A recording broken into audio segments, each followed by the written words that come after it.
will resign as leader of the Labour Party. Muraho, namwe ibi ntibimaze kuba nk'akarango mu matwi yanyu. Hari tariki 22 z'ukwezi kwa gatandatu mu 2026 ubwo Minisitiri w'Intebe w'Ubwongereza Sir Keir Starmer yamenyeshaga isi yose ko yeguye ku mirimo ye nk'umuyobozi wa guverinoma y'Ubwongereza. Kwegura kwa Keir Starmer kwahise gushyiraho igisa n'agahigo kadasanzwe ku bategetse Ubwongereza kuko yabaye wa gatandatu bikoze mu gihe kitaragira ku myaka 10. Keir Starmer yeguye buri minsi 22 ngo habe huzuye imyaka 10 neza David Cameron yeguye kuko yabikoze neza kuri ubashize imyaka 9 amezi 11 n'iminsi 10 kuko David Cameron yeguye ku itariki 13 z'ukwa karindwi mu 2016. Rero kuva kuri David Cameron kugeza kuri Sir Keir Starmer aciyemo benshi. Nimvuga Minisitiri w'Intebe w'Ubwongereza ujye wumva Minisitiri w'Ubwongereza utegeka ibihugu bine icyarimwe mu cyitwa ubwami bwiyunze United Kingdom birimo England nk'Ubwongereza, Ecosse, Wales ndetse na Ireland y'Amajyaruguru. Ni ibihugu by'ibirwa biri hamwe hakurya y'inyanja bitandukanye n'ibindi by'abanyaburayi, ariko muri iyi minsi abayobozi babo byaranze rwose kuko abaminisitiri b'intebe baregura umusubirizo, ariko mu myaka 10 ishize rwose byabaye bibi cyane. Nkuko nabikubwiye, David Cameron yeguye ku mirimo ye tariki 13 z'ukwezi kwa karindwi mu 2016 kubera ko abongereza biciye muri referendum batoye kuva mu muryango w'Uburayi, ahita asimburwa na Madame Theresa May wafatiyeho, ariko nawe biramwangira kuko nawe nyuma y'imyaka 3 n'iminsi 11 tariki 24 z'ukwa karindwi mu 2019 nawe byaramunaniye, Madame May aregura. Yesi akorerwa mu ngata vuba na Boris Johnson wanashyize mu bikorwa iby'uwo mushinga wo kuva mu muryango w'Uburayi mu 2020, ariko nawe imyaka 3 ukwezi kumwe n'iminsi 13 bishize biranga aregura aragenda. Byihuse yesi asimburwa na Madame Liz Truss, uyu nawe biramugora cyane kuko nawe iminsi 44 yonyine byaranze, nababwira abongereza ko adashoboye rwose avaho, maze tariki 25 z'ukwa 10 mu 2022 arigendera asimburwa na bwana Rishi Sunak. Rishi Sunak nawe yarakukuje akora uko ashoboye, ariko nyuma y'imyaka 2 tuzuye nawe biramunanira kuko nawe abongereza bamutereye ikizere, maze ku itariki ya 5 z'ukwa karindwi mu 2024 avaho asimburwa na Keir Starmer nawe weguye ku wa mbere tariki ya 22 z'ukwezi kwa gatandatu mu 2026. Kugira ngo ubyumve neza, ibaze nk'igihugu nka Leta Zunze Ubumwe za Amerika gitegetswe n'abaperezida barindwi mu myaka 10, ubwo ugafata Trump, Biden, Obama, Bush, Clinton na Bush Senior bategetse iki gihugu kuva mu 1990, ubwo ni imyaka 36 ishize, ariko bakabikora mu myaka 10 gusa. Uhise nawe wumva bikabije cyane mu butegetsi bw'Ubwongereza. Nanjye nuko. None ibi biraterwa n'iki? Nuko intebe y'umutegetsi w'Ubwongereza ishyushye? Ese ni demokarasi yabikomeye? Mu by'ukuri ni iki gituma minisitiri b'intebe nka Tony Blair wategetse iki gihugu imyaka 10 cyangwa se Madame Margaret Thatcher wategetse Ubwongereza imyaka 11 batakibaho muri iki gihugu, igihugu gifite amateka ntagereranye? Reka tugaruke kuri iri yegura rikabije kuri ba minisitiri b'intebe b'Ubwongereza. Biri guterwa n'iki? Mu by'ukuri ni iki kiba mu nyubako ya Downing Street iturwamo ndetse kanakorerwamo na minisitiri w'intebe w'Ubwongereza? Kuko birakabije cyane kubona uyu mubare w'abategetse Ubwongereza muri iyi myaka 10. Mureka turebe umwe ku wundi yagiye ananizwa n'iki kugira ngo yegure. Amafufu n'amafaranga bibafubike. Kuri iri segonda nibura abantu 16,000 bari mu kirere mu ndege bava ahantu hamwe bajya ahandi. Kuzenguruka isi bisigaye byoroshye ku buryo uko turi miliyari 8 dusa naho turi abaturanyi kubera uburyo bwo gukora ingendo bisigaye bikorwa. Ikibazo nuko gutegura urugendo bigora. Gukora reservation ya tike y'indege, gushaka visa, ubwishingizi bw'urugendo. Amahirwe twagize nuko hari abantu bazobereye muri ibi bintu kandi biyemeje kudufasha. Abantu nka Ireme Travel Agents Limited, kompanyi nyarwanda iri mu zambere muri services zo gutegura ingendo, ubukerarugendo no kwakira abantu. Kompanyi yemewe n'ihuriro mpuzamahanga ry'ubwikorezi bwo mu ndege IATA. Niba wifuza kujya mu mahanga ku mpamvu izo arizo zose, icyo bigusaba ni ugutekereza urugendo rwawe gusa, ubundi ukegera Ireme Travel Agency bakagukorera reservation ya tike y'indege, bakagufasha gushaka visa, bakagukorera reservation ya hoteli, bakagukurikiranira ibya assurance y'urugendo. Iyo uturutse mu mahanga cyangwa se ujyayo, bagufata ku kibuga cy'indege ku giciro cya 50% cy'abandi babikorera. Ku bantu bari kure kandi bashobora kwishyura hakoreshejwe ikoranabuhanga online payment, tuguha link ubundi ukishyura. Ireme Travel Agency ikorera mu mujyi wa Kigali muri Mike mu nzu yo hasi mu muryango wa G41. Hamagara 07 85 36 48 cyangwa 07 89 88 ushobora no kwandika email kuri info@iremetravel.rawa. Wanasura urubuga rwa internet wa@iremetravel.rawa. Inkuta cyangwa dare ntibikomezwa n'ubwoko bw'isima cyangwa uruvange rwa beto. Oya, ahubwo bishingira ku banga bw'umwubatsi uzi kwitegereza terre n'icyo inyubako ikwiriye. Urakaza neza mu kigo cy'ubwubatsi cya Messe Limited. wihendwa n'abatari bo. Nitwe bubatsi bizewe kandi bashoboye mu Rwanda. Turi inzobere zaminurije kubaka, tubikora ku biciro bitoya kandi turi mu rugaga rwemewe rw'abubatsi. Naho ubuhamya uzabuhabwa n'abo twubakiye mbere, twatuje hasa no mu ngoro. Ibiro byacu biri i Kigali ku Muhima. Duhamagare kuri 0783 96 663. Mu kinyejana cya 17 mu 1653 umusirikare w'umwongereza wo ku rwego rwo hejuru rwa General Major General John Lambert yanditse inyandiko yise The Instrument of Government, ikaba inyandiko yasobanuraga uko ubutegetsi bukwiye kuba bumeze, aho yazanye igitekerezo cyo gutandukanya ubutegetsi mu buryo butatu. Iki gitekerezo nicyo cyashingiweho n'abandi banditsi nyuma nk'umufilozofe Montesquieu, bituma demokarasi uyu munsi iriho mu isi igaragaza ko iba yuzuye iyo hari ubutegetsi butatu: inshinga amategeko, ubutegetsi nyubahiriza tegeko ndetse n'ubutegetsi bw'ubucamanza. Mu 1688 nibwo abongereza babaye abambere mu guha imbaraga inteko ishinga amategeko kurusha umwami. Byabaye ubwa mbere mu mateka muri ibyo bihe kuko henshi umwami aba afite imbaraga zidasanzwe. Impinduka nk'izi ni z'abafilozofe bo mu kinyejana cya 18 bagiye bandika bazishingiraho, maze zikurikizwa mu mpinduramatwara nk'iz'Abafaransa na Amerika, birangira icyitwa demokarasi kiriho kuri ubu ari uko giteye. Byatumye rero uyu munsi abongereza biyita abakurambere ba demokarasi igezweho, nk'uko biyita abakurambere b'umupira w'amaguru, idini rya Anglikani n'ibindi bitandukanye bumva ko barazisi. Mu mpinduka nyinshi byarangiye abongereza bemeye kugendera kuri demokarasi ishingiye ku nteko ishinga amategeko, parliamentary democracy, aho imbaraga ziba zifitwe n'inteko ishinga amategeko, noneho abaturage bagatora abahagararira mu nteko.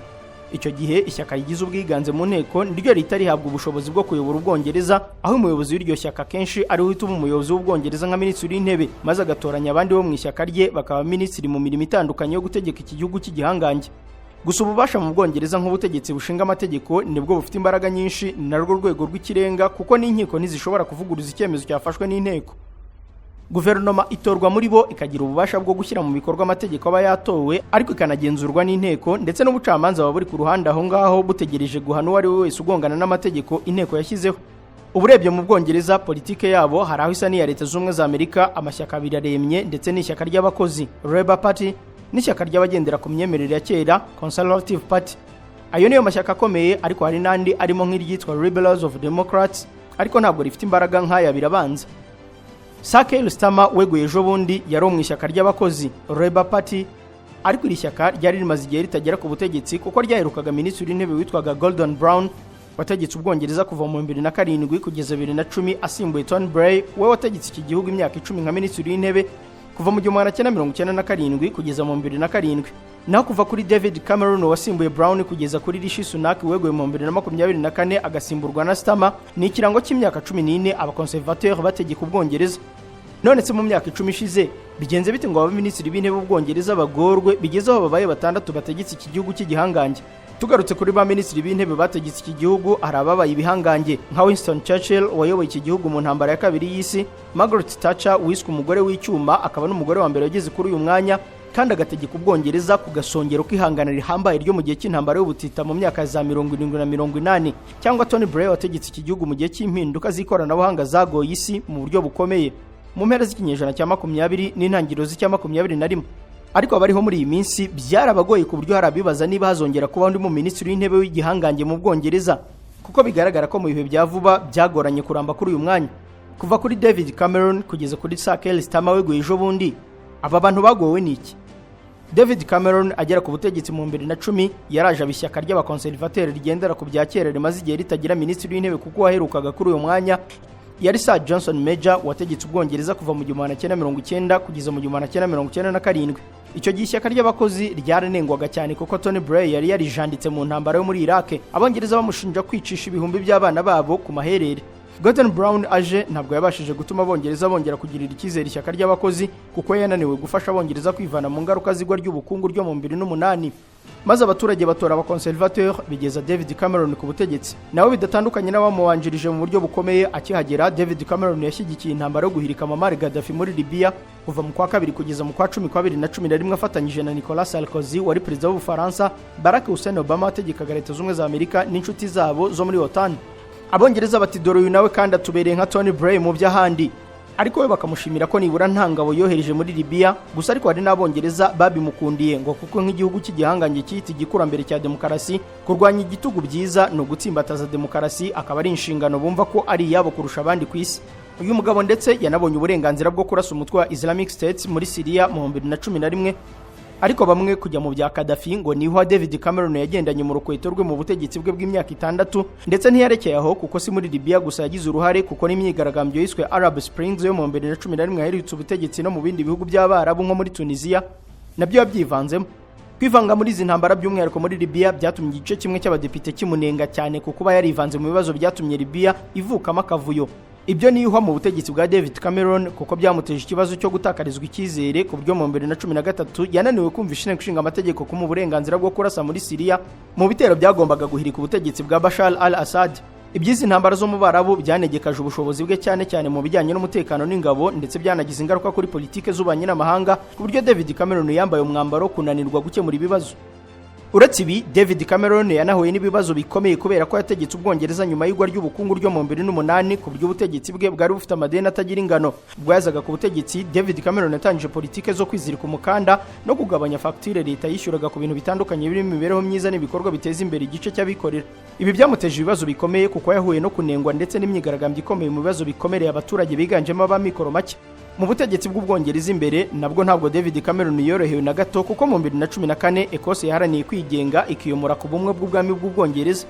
Gusa ibi yabashije kubitambukamo gitore kuko yemeye ko habaho referendum yo mu 2014 abaturage batora gukomeza kuba mu bumwe bw'ubwami bw'Ubwongereza. Gusa nk'umuntu ku giti cye nawe yagize ikibazo gikomeye aho mu 2016 yisanze mu nyandiko z'abategetsi mu isi banyereza imisoro bagahisha amafaranga mu bihugu bifite politike yo kudasora bizwi nka paradis fiscal. Ibyo bikaba byari bishingiye ku bigo byafunguriwe ndetse bikagira konte muri Panama mu bikorwa byo gukungahaza ababishinze bashaka kwigwizaho imitungo biciye mu nyandiko zasohotse mu 2016 zamenyekanye nka Panama Papers.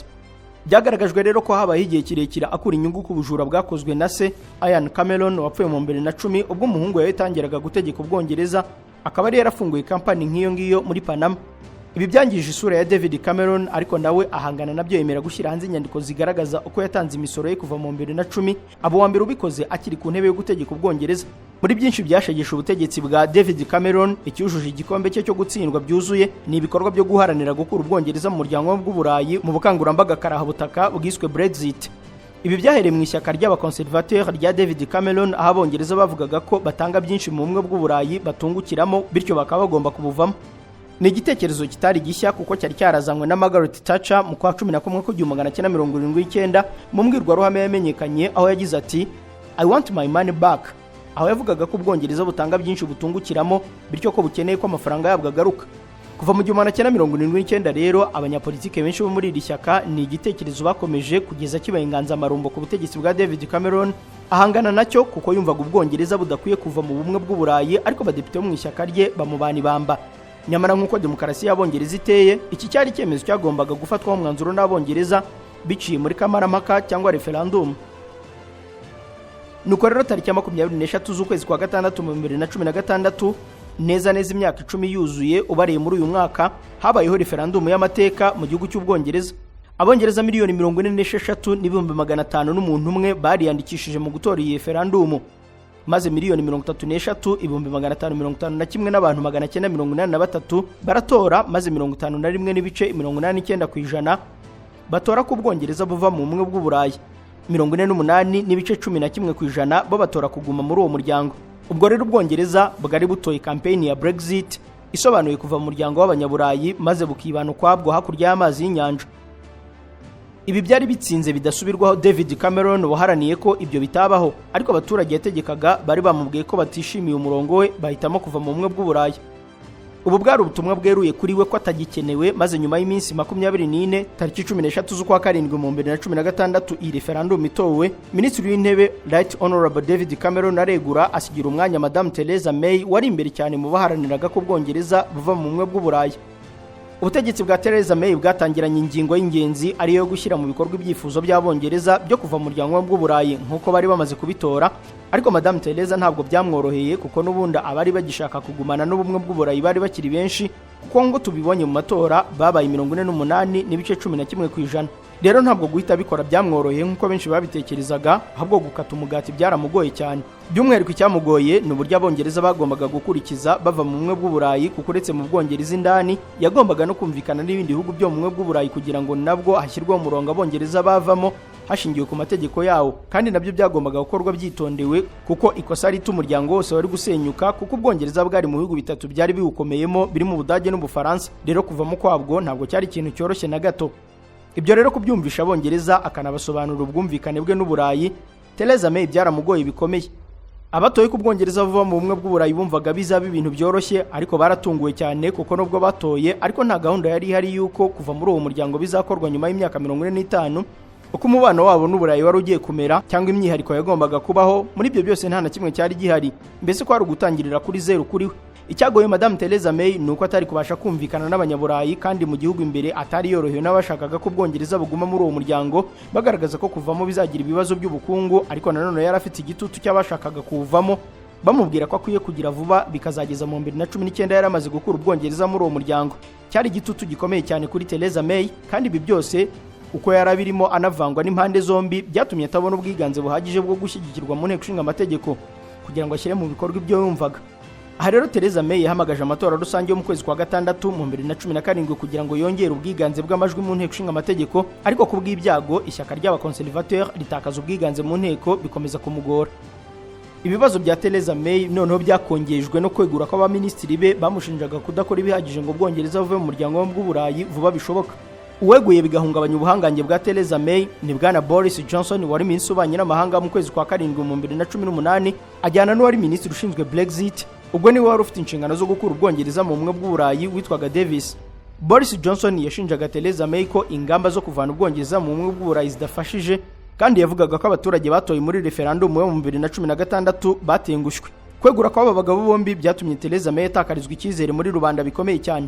Theresa May byaramugoye cyane ku buryo neza kuvana Ubwongereza mu muryango w'Uburayi byamunaniye, ndetse bisa naho iyo karita yari yaramuzanye ku butegetsi neza yamushiranye abura yacira n'ayamira, maze mu 2019 isanduku yo gushyingurwamo mu bya politike ikubitwamo umusumari wa nyuma, atakaza ugushyigikirwa kose yari afite mu nteko ishinga amategeko. Nuko umushinga we wo gukura Ubwongereza mu bumwe bw'Uburayi yari afite inteko ishinga amategeko y'Ubwongereza utera ishoti. Theresa May utari ufite na kimwe yakora mu marira menshi yasezeye ku nshingano ze zo kuba minisitiri w'intebe w'Ubwongereza, aregura, maze tariki ya 24 z'ukwa karindwi mu 2019 asohoka mu biro bya Downing Street aragenda. Uwo bari barafatanyije igihe kirekire mu rugamba rwo gusohora Ubwongereza mu bumwe bw'Uburayi ariko akaza kumuhinduka, Boris Johnson niwe wahise amusimbura, aho ishyaka ry'abakonservateur ni ukuvuga abagendera ku bya kera bamubonagamo umugabo w'imbaraga zose uzashyira mu bikorwa Brexit. Iyo karita yatsinze May kandi ari nayo yamuzanye ku butegetsi, ntabwo Boris Johnson we yayikinnyeho na gato kuko yari azi icyo bivuze n'ibyari bimaze kuba kuri mugenzi we. Mwiriwe boss. Mwiriwe. Nitwa Karangwa, ndi umukomisiyoneri hano muri quartier. Karangwa biteze? Ni byiza nakomeje kubabona mutembera hano, mwaba mushaka ikibanza cyo kugura, inzu yo kugura cyangwa gukodesha. Arebye ufite se? Yego ndabifite hano, mwaza nkakwereka. Dore hano hari inzu, niriya ni inzu ariko hariya hari kibanza na hararugore ikibanza gifite metero kare 380. Kompo naho uri kunyereka mu manegeka, urabona hano haturangewe. Deka gusiragizwa n'abakubeshya ko bafite imitungo igurishwa. Deka nkurangire B Consultant Limited niyo yonyine gufasha kugura, kugurisha no gukodesha inzu, ibibanza, gupima no gukata ibibanza, gupima ubukomere bwa beton, gukora plaza amazu n'inyigo z'imishinga itandukanye, kubaka inzu, finissage. B Consultant kandi nakugezeho ibikoresho by'ubwubatsi, tukanagufasha gushaka ibyangombwa by'ubutaka na autorisation de bâtir. Akarusho muri B Consultant tubafitiye ibibanza mu masite atandukanye bifite autobatir, ugahita utangira umushinga wawe kubaka ako kanya. Abari muri diaspora namwe mwatwoherereza plaza inzu mukeneye cyangwa tukazibakorera, ubundi mukaza mutaha inzu zanyu. Abagana B Consultant Limited muri iyi minsi bakeneye imbata z'amazu no kubashakira ibyangombwa byo kubaka, izo serivisi zombi twazigabanyijeho 40%. Gana B Consultant mudushinga imishinga yanyu, ubundi muzadushimira nyuma. Ku bindi bisobanuro mwaduhamagara kuri 0784 cyangwa mukatwandikira kuri email bconsultant23@gmail.com. ku mbuga nkoranyambaga zacu zose nka YouTube, X, TikTok, Instagram, Facebook, LinkedIn, hose ni B Consultant Limited. B Consultant dukorera mu mujyi wa Kigali ahitwa Norvege. Dukora n'ubunyamwuga n'ubunyangamugayo. Buri gihe uko usoje imirimo, iyo nta gahunda z'umuryango zihutirwa zigutegereje mu rugo, wifuza kuruhura ubwonko no kuganira nabo mwungurana ibitekerezo ku kazi kawe cyangwa ku iterambere ry'ubuzima, nguhitiyemo kwa Jados Bar, Restaurant and Coffee. Aha niho hantu hatuje kandi hari smart kuko baguha serivisi za 5 stars, waba wifuza kuhafatira amafunguro amafunguro ku manywa, kuhakoreshereza komande ikagusanga iwawe mu rugo, ku kazi kawe ndetse n'ahandi waba uherereye, cyangwa kuhasangirira n'abawe icyo kunywa yaba ibisembuye n'ibidasembuye. Ngaha ahantu hari smart mu mujyi wa Kigali kwa Shadows Bar Restaurant and Coffee bafite aho mwaganirira hatuje, mwifuza gukora inama zaba iz'akazi, inama y'ubukwe, aho mwakwiyakirira muvuye gusezerana. Bafite ahantu hatuje hisanzuye kubifuriza abanyi isabukuru nziza n'ibindi birori. Bafite sale z'imyidagaduro, harimo aho berekanira imipira yose by'umwihariko yo ku mugabane w'Uburayi, aho gukinira biyari kandi zirenze imwe, ndetse n'abakunda gususuruka babafitiye bande ya karaoke n'igisope buri weekend. Bafite umwihariko w'akabyiniro night club. Shadows Bar Restaurant and Coffee Shop ni ku Gisozi ujya Beretwari ahegeranye n'icyapa cya bisi zijya mu mujyi. Bafite n'andi mashami hafi ya gare ya Batsinda ndetse n'i Kanombe mu Busanza. Kubifuza ko serivisi zacu zibasangaho muri, mwaduhamagara kuri 0788 35 11 27. Shadows Bar Restaurant and Coffee Shop, urugero rwa serivisi zinoze kandi zihuse mu Rwanda. Boris Johnson akigera ku butegetsi yabyihusemo cyane rwose, ku buryo mezi 6 ya mbere neza yari amaze gukura Ubwongereza mu muryango w'Uburayi, ku buryo nyuma y'amezi 6 n'iminsi 6 ageze ku butegetsi hari ku itariki ya 31 z'ukwa mbere mu 2020, Ubwongereza ku mugaragaro bwavuye mu muryango w'Uburayi rwose. Kuri uwo wa gatanu amashusho aragaragara, abadepite b'Abongereza basohoka mu nteko y'Uburayi, Buruseli, bagenzi babo babasezeraho bwa nyuma. Aha rero Boris Johnson yarabashije icyananiye mugenzi we Theresa May, byasaga naho agiye gutegeka Ubwongereza nta kindi kibazo afite. Ariko mu kanya gato nk'ako guhumbya, isi yakubiswe n'ikindi kiza cyari kigiye gushyira ubutegetsi bwe ku munzani, kuko mu gihe Boris Johnson yari arimo akora Ubwongereza mu bumwe bw'Uburayi, ni nako i Wuhan mu Bushinwa hari harimo hapfupfunuka icyorezo cyatewe na coronavirus cyamenyekanye nka COVID-19. Icyo cyorezo cyanyeganyije isi bikomeye ndetse kigiriza nkana ku Bwongereza kuko kishe benshi, gihungabanya ubukungu. Guverinoma ye iranengwa cyane, ishinjwa ku bijyanye no gufata umwanzuro wo gushyiraho guma mu rugo, ku buryo byateye urupfu rw'abantu benshi cyane, ariko bihumira ku mirari ubwe noneho nawe yanduraga coronavirus akamara igihe kirekire mu kato. Boris Johnson kimwe mu byamukubise hasi kimwe n'abandi bategetsi benshi mu isi ni icyorezo cya COVID-19. Uyu mugabo ntabwo azakibagirwa nk'uko nawe wakimenye, gusa yahanganye nacyo kimusiga ntacyo abaye, kuko bisa naho ntacyo yari yimye Abongereza, kuko cyanyeganyije isi yose kugeza no murenge wa Nyakabuye i Rusizi. Byari ibibazo bikomeye, ntabwo byari bya Boris Johnson gusa. Nyamara ariko ibyaturutse kuri iki cyorezo n'ingaruka zacyo byo ntabwo byoroheye bwana Boris Johnson, kuko kimwe mu byashyize iherezo ku butegetsi bwe n'ubundi ni ibyiswe Partygate scandal, aho yashinjwe ko we na guverinoma ye bakoranyije ibirori we n'abaminisitiri mu birori bye bya 10 Downing Street, banywa amayoga menshi, bibera mu birori bihambaye kandi igihugu cyose kiri muri guma mu rugo ya COVID-19. Mu gihe abaturage bari mu rugo kugira ngo baticwa n'icyorezo, bwana Boris Johnson we yari yibereye mu birori yinywera imivinyo, akagerekaho imirambo ya rusake n'irari rikomeye cyane.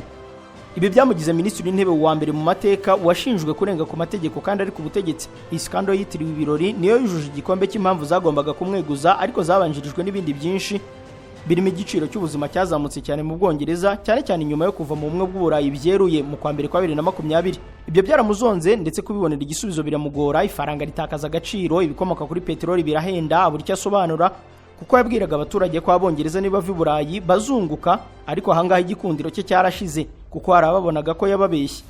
Mu gihe abaturage batakaga ubukene n'ibiciro by'ubuzima bizamuka, undi we yigiriye mu mavugurura y'inzu ye yabagamo nka minisitiri w'intebe, aho byavuzwe ko yakoresheje amafaranga menshi mu isanwa ry'icumbi rye ryo kubamo rya Downing Street mu byiswe Wallpapergate.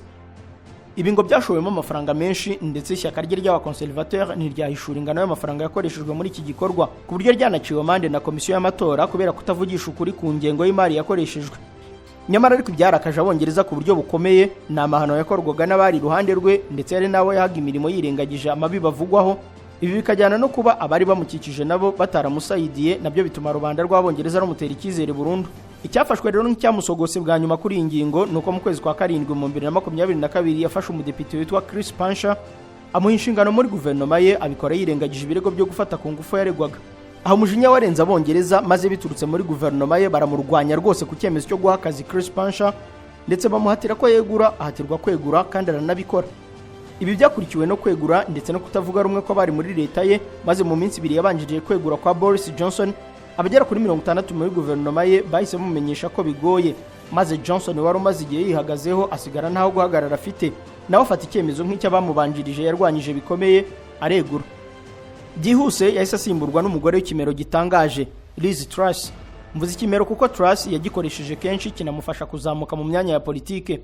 ariko ku gasongero k'icyo umuntu ashobora kugezaho ibiganza byo mu Bwongereza aricyo cyo kuba minisitiri w'intebe w'Ubwongereza ntacyo ubwiza nk'ubu bw'umubiri no gutera neza ndetse no kureshya abagabo byari kumumarira.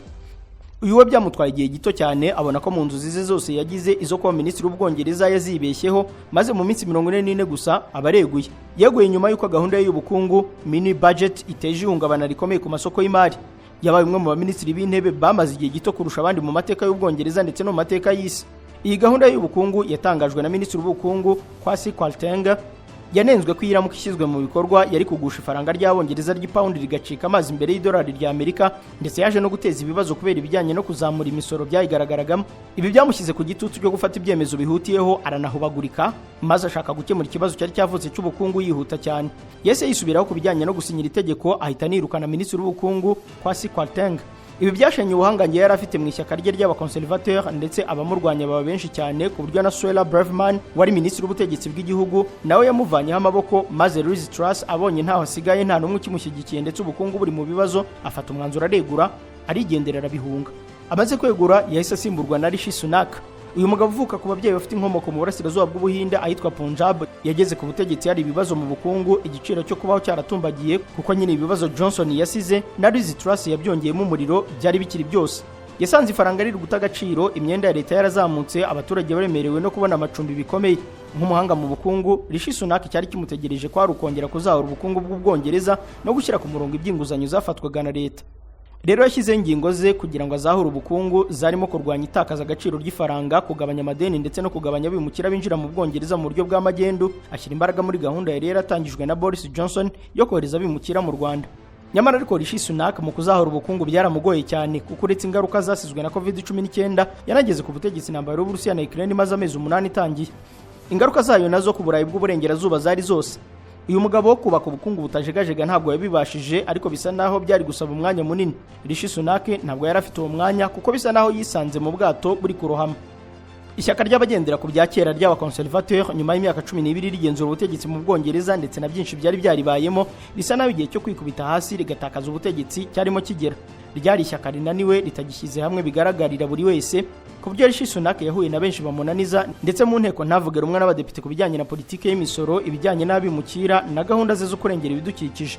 Hagati mu ishyaka, Rishi Sunak yahanganye n'abahoze ari ba minisitiri b'intebe ndetse n'abandi banyapolitike b'abakonservateur b'ibihangange bakomeye bavuga ari kumvikana muri politike y'Ubwongereza kuri gahunda ze za politike, ku buryo ibi byangije isura ye muri rubanda, ariko bisa naho inkomoko ye mu Buhinde nayo itamworoheye, kuko bisa naho Abongereza b'umwimerere batigize bishimira kubona bategekwa n'Umuhinde. Mu bijyanye rero n'ubuzima, yahuye n'ibibazo by'abakozi bake ndetse n'abantu bashyirwaga ku rutonde rwo kuvurwa bikamara igihe kirekire batarabona ubufasha. Ibyo byajyanye n'imyigaragambyo y'abakozi nk'abaganga, abatwara za ambulance, abarimu, abatwara gari ya moshi. Abo bose basabaga kuzamurirwa imishahara kuko ubushobozi bwo kugura ntabwo bari bagifite. Ikindi cyanegekaje ubutegetsi bwa Rishi Sunak ni gahunda yo guhagarika amato atwara abimukira mu Bwongereza bakahaba mu buryo butemewe n'amategeko, ndetse byari mu ngamba yatangiranye ubwo yabaga minisitiri w'intebe w'Ubwongereza. Ariko gahunda yo kohereza abimukira mu Rwanda yahuye n'inzitizi nyinshi, irwanywa n'abanyapolitiki batavuga rumwe nawe bari bayobowe na Sir Keir Starmer. Yanenzwe n'imiryango yita kwiharanira uburenganzira bwa muntu. Iyi gahunda yaciye mu ntambara z'inkiko z'ubutabera zitagira ingano, inteko ishinga amategeko irayitinza, ariko iza gutora ko u Rwanda ari igihugu gitekanye. Ariko ibi byabaye mu gihe Rishi Sunak igihe cyari cyamurenganye, abona ko iherezo rye riri kumusatira. Iyi gahunda yo kohereza abimukira mu Rwanda nk'igisubizo ku kibazo cy'abimukira biyongera mu Bwongereza yahuye n'ibibazo byinshi mbere yo kwinashyirwa mu bikorwa. Rishi Sunak ibi byose mvuze byaramunanije cyane, ariko kudashyigikirwa kwavaga mu ishyaka rye ko kwaramurangije burundu biranga. Rishi Sunak arahunga. Uyu mugabo ubukungu bw'Ubwongereza ntiyabuzahuye uko byari bikenewe. Ikibazo cy'abimukira nacyo yarakiburiye igisubizo, ibibazo by'ubukungu n'imibereho y'abaturage bikomeye cyane, asabwa kugira icyo akora. Byaramurenze agira igitekerezo cyo guhamagara amatora rusange kugira ngo ahari abashe gutangira ikiragano cye gishya afite abandi bantu bashya, kuko yabonaga ko guverinoma ye, inteko ishinga amategeko bitagifite aho bigana. Ariko hakabaye kwibeshya cyane, maze ishyaka rye ry'abakonservateur riratsindwa bikomeye cyane. Uburyo ariko gutsindwa kw'iri shyaka guhambaye kwabayeho mu mateka yaryo. Ibyabaye mu myaka 14 yose kuva mu 2010 ku bwa David Cameron, abaturage b'Abongereza babiryoje Rishi Sunak maze batora ishyaka ry'abakozi ku kigero kiri hejuru. Rishi Sunak ntandi mahitamo yasigaranye uretse kwegura agatanga umwanya kuri Keir Starmer wari uyoboye ishyaka ry'abakozi ryari rimaze gutsinda amatora. Ikiragano cy'abakonservateur bahemukiye Abongereza bakishora mu ntambara, bagakura Ubwongereza mu bw'Uburayi bakagusha ubukungu, byari birangiye haje abafitiwe icyizere. nuko abongereza bibwiraga, nuko bagirira ishyaka ry'abakozi na Keir Starmer icyizere. Kuva tariki ya 5 z'ukwezi kwa 7 2024, Keir Starmer nawe tatangira igihe cye, ariko nawe ntabwo imyaka 2 ariko ubutegetsi ayujuje kuko nawe yeguye. Wakwibaza w'icyamunaniye. Ubundi Keir Starmer asa n'uwiyamamaje asenya politike z'abakonservateur, gusa asa n'uwafatiranye abongereza bari mu bibazo baramutora, ariko ageze ku butegetsi batangiye kumubonamo intege nke agitangira gutegeka. Gahunda ebyiri yibasiye cyane izarukuzana bimukira mu Rwanda nk'igisubizo kubazaga mu Bwongereza, ndetse no kuzahura ubukungu n'imibereho y'abongereza ikongera ikaba myiza, aho yizezaga abaturage ba mikoro make ko batazongera gutanga imisoro. Tariki ya 4 z'ukwezi kwa 7 2024, ishyaka rye ry'abakozi ryatsinze amatora. Nyuma y'iminsi 2 gusa iyi gahunda yo kujyana bimukira mu Rwanda yahise ayihagarika. Muri interview ye nka minisitiri w'intebe w'Ubwongereza yahise amenyesha abongereza ko ayo masezerano atakiriho. Hari mu kiganiro cye cya mbere n'abanyamakuru aho Starmer yagize ati amasezerano n'u Rwanda yarapfuye kandi yarahambwe mbere y'uko ishyirwa mu bikorwa ryayo ritangira. Kunenga aya masezerano ntazana ikindi gisubizo gifatika kubimukira ni ikiziriko cyamwihambiriye mu ijosi kugeza cyahuranyije ijosi rye gikubita hasi ubutegetsi bwe. Kuko Starmer mu gihe yangaga iyi gahunda, bamwe mu bongereza bo mwimerere banafite umutungo mwinshi nka Sir Jim Ratcliffe n'abandi bari bamutezeho gukemura icyo kibazo, batangiye kumubona imboga mu menyo. Kubongereza bamwe ngo abimukira nibo soko y'ibibazo byose, ngo nibo batuma ubukungu bugira ikibazo, babura akazi, bahembwa make, ni byinshi babashinja. Rero kutabasha gutanga igisubizo gikwiye kuri ibi, Starmer byagushije ubutegetsi bwe. Ikijyanye n'ubukungu ntabwo Keir Starmer yakoze byinshi kuruta bamubanjirije, ahubwo ku butegetsi bwe byabaye bibi cyane kuko bakijya ku butegetsi we n'ishyaka rye babwiye abongereza ko basanze bafite umwenda w'amafaranga yakoreshejwe n'ababanjirije agera kuri miliyari 22 z'amapaundi. Gusa arinze ava ku butegetsi ubukungu nabwo budahagaze neza, ndetse abaturage b'abongereza bamwise umubeshyi ngo kuko ibyo yabijeje atabikoze. Hagiye haba imyigaragambyo irimo abakozi basaba kongererwa imishahara ndetse n'abandi. Mu rwego rw'ububanyi n'amahanga ntabwo abongereza bishimiye Keir Starmer kuko ku Rwanda mpuzamahanga ntabwo Ubwongereza bukiri igihugu kigira uruhare mu kwerekezaho ibintu bigana mu isi nk'uko byahoze ku butegetsi bwa Margaret Thatcher na Tony Blair. Mu ntangiriro Keir Starmer yabashe kugira umubano na Trump ndetse imisoro ku Bwongereza iragabanuka, ariko intambara yo mu burasirazuba bwo hagati yatumye Starmer atajyana na Trump, ku buryo Trump yavuze ko Ubwongereza nibutamufasha nawe peteroli butazayibona. Keir Starmer yanenzwe kuba ataragize imibanire myiza yo kwifatanya na Leta Zunze za Amerika, ko hari uko yirinze kwifatanya na Israel. Ubundi byari bizwi neza ko kuva leta yabaho Abayahudi n'Ubwongereza bari inshuti z'igihe kirekire, ahubwo we yibanze ku ntambara yo muri Ukraine, ku buryo rwose amanota ku Rwanda mpuzamahanga atabaye menshi kuko atatumye Ubwongereza bwitwara nk'igihangange. Keir Starmer abaturage b'Abongereza bamutakarije icyizere kuko amatora y'inzego z'ibanze ishyaka rye ry'abakozi ryarayatakaje, birakaza bamwe mu bagize ishyaka ku buryo abadepite bagera kuri 80 basabye ko yegura. Abo Keir Starmer yari yaresemo ngo bakorane bareguye, ariko uweguye Starmer agatangira gutitira ni John Hale wari minisitiri w'ingabo wavugaga ko amafaranga ashorwa mu gisirikare ari make kandi ko adahagije mu bihe nk'ibi by'intambara zikomeye. Ibi byashegeshe cyane ubutegetsi bwa Keir Starmer, maze bimaze kumurenga nawe bimunaniye afata icyemezo cy'abagenzi be ku wa mbere tariki 22 z'ukwa 6 2026 aregura nawe aragenda. Ubu Andy Burnham niwe uri guhabwa amahirwe yo kumusimbura. Mu by'ukuri se wazakora iki? Ni ukubitega amaso. Mu by'ukuri usesenguye ibyananije abo baminisitiri b'intebe b'Abongereza 6 mu myaka 10 ishize, wareba ibi bikurikira. Icya mbere cyabashegeshe ni ukuva mu bumwe bw'Uburayi. Kuva mu bumwe bw'Uburayi byashegeshe ubukungu bw'Ubwongereza, n'ubu ntabwo burabasha kuva muri iki kibazo kuko ibyo bwakoraga bubikesha uyu muryango kuri ubu ntibigishoboka. Ubucuruzi n'Uburayi biragoye kuko Abongereza ntabwo nyine bakira abafatanyabikorwa, bafatwa nk'ibindi bihugu bitari muri uyu muryango mu buryo bwihariye. Ntabwo Abongereza barabasha kwivana mu ngaruka za Brexit. Icya kabiri cyashegeshe Abongereza ni icyorezo cya COVID-19. Iki cyorezo cyashegeshe isi, ubukungu bw'Ubwongereza burajegajega, abantu barapfa ku buryo ingaruka zasizwe na Brexit. COVID-19 yazishyize ku rundi rwego mu Bwongereza ku buryo uyu munsi Ubwongereza butarava mu ngaruka z'iki cyorezo. Ariko uretse n'Ubwongereza, igwa ry'ubukungu hirya no hino ku isi ryazonze ibihugu bitandukanye birimo nk'Ubutaliyani ndetse n'ibindi. Icya gatatu cyagiye kinaniza abaminisitiri b'intebe b'Ubwongereza ni intambara y'Uburusiya na Ukraine. Iyi yazamuye ibiciro ku bicanwa n'ingano n'ibindi byinshi, cyane cyane ibicuruzwa byavaga mu burasirazuba bw'Uburayi, bituma imibereho ihenda cyane ku Bongereza. Harimo kandi intambara ya Iran na Amerika. Iyo yaje kongera ibibazo byari byaratejwe n'intambara ya Ukraine n'Uburusiya kuko yatumye peteroli ihenda, igira ingaruka ku bintu byose ku isoko. Izi ntambara zombi zatumye ifaranga ry'Abongereza ry'Pound ritakaza imbaraga imbere y'idolari rya Leta Zunze za Amerika, byose bishyira ubukungu bw'Ubwongereza mu manga. Ikindi cyagize ingaruka ku Bwongereza mu myaka 10 ishize ni ubushuti bwa Leta Zunze za Amerika n'icyo gihugu, cyane cyane mu gihe cya Trump ntabwo bwabaye bwiza kuko politike ya Trump kwari ukugira Amerika igihangange ititaye ku bandi. Rero Abongereza bahoze ari igihugu cyungukira mu mubano wabwo na Leta Zunze za Amerika, ariko gutakaza icyo kintu byatumye mu bukungu bigenda nabi. Business hagati y'ibihugu byombi ntiyabigikunda nka kera, ibyo nabyo bigira ingaruka zabyo kuko ubuhumekero abongereza bagize muri iyi myaka 10 n'imyaka 4 ya Joe Biden, ariko Trump mu by'ukuri ntabwo yigeze aborohera. Ikindi ni ikibazo cy'abimukira cyashegesha ubwongereza kuko n'ubu Starmer kimwe mu binegekaje ubutegetsi bwe nicyo abaza mu bwongereza baturuka mu bindi bihugu by'umwihariko abahinjira mu buryo budakurikije amategeko ni umuzigo kuri iki gihugu ndetse n'abandi banyaburayi bose. Ntabwo ishyaka ry'abagendera ku bya kera ndetse n'ishyaka ry'abakozi bacyumva kimwe ibintu, kuko mu myaka 10 ishize iki kibazo cy'abimukira gishegeshe bikomeye ubwongereza. Muri make ni byinshi, ariko abasesenguzi mu bya politike uruvange rw'ibi ngibi nirwo rutuma abongereza babura icyo gukora. Iyo niyo soko y'ibibazo binini igihugu gifite, ku buryo n'ubu hataraboneka utanga igisubizo kuri ibi bibazo byavuye kuri izi mpamvu. Ndetse uyu munsi yaramutse habonetse minisitiri w'intebe uhangana n'uruhurirane rwasizwe n'ibi byose, hazongera kuba minisitiri w'intebe ushobora kumara imyaka 10 wenyine nka Tony Blair wabikoze kuva mu 1997 kugeza mu 2007. Ariko nyamara biracyagoye kuko abaturage b'abongereza ntabwo barabona wanyawe. Niba igihe kizagera bikongera gushoboka, nicyo nge nawe dutegereje. Ikizaba cyose ubutaha nabwo nzaba ndaha kugira ngo mbibabwire. Iyi ni Primo Media Rwanda, n'ubundi mu biganiro byacu bihoraho byuzuye ubucukumbuzi nagereranywa. Mwakoze kudukurikira. Amafufu n'amafaranga babifubike. Bye. Uyu mujyi kurimo amaduka menshi agurisha amatelefoni, ndakura iryizeye nguramo iPhone kandi bakampa garanti. Niba nawe wibaza ikibazo nk'iki, sigaho kubunza imitima wirirwa ushakisha, kuko Future Mobile Store niwo mwihariko wacu. Uhereye ku mafaranga 150 gusa, iri duka riraguha telefoni zigezweho za Samsung na iPhone n'ama accessoires yazo nka charger, screen protector, cover, écouteurs, speaker ndetse n'ibindi. Kuva kuri iPhone XR kugeza kuri iPhone 17 Pro Max na Samsung Galaxy 05 kugeza kuri Samsung Galaxy S25 Ultra na Fold 7 zose nshyashya kandi ku giciro gisa n'icy'uruganda, urazisanga muri Future Mobile Store. Ushaka guhindura telefone ya iPhone cyangwa Samsung ufite ukagendana n'igezweho ibizwi nka top up, urayizana ukongera udufaranga duke tukagufasha kuyihindura ukagendana n'igezweho. Umwihariko muri Future Mobile Store ni uko iguze telefone yacu tuguha garanti y'imyaka 2. Waba uri muri Kigali cyangwa uri mu ntara, iyi telefone turayikoherereza kandi tukishyura igiciro cyo kuyikugezaho. Dukorera mu nyubako yo kwa Makuza ateganye na parking ya Beka, hakurya haba haparitse abamotari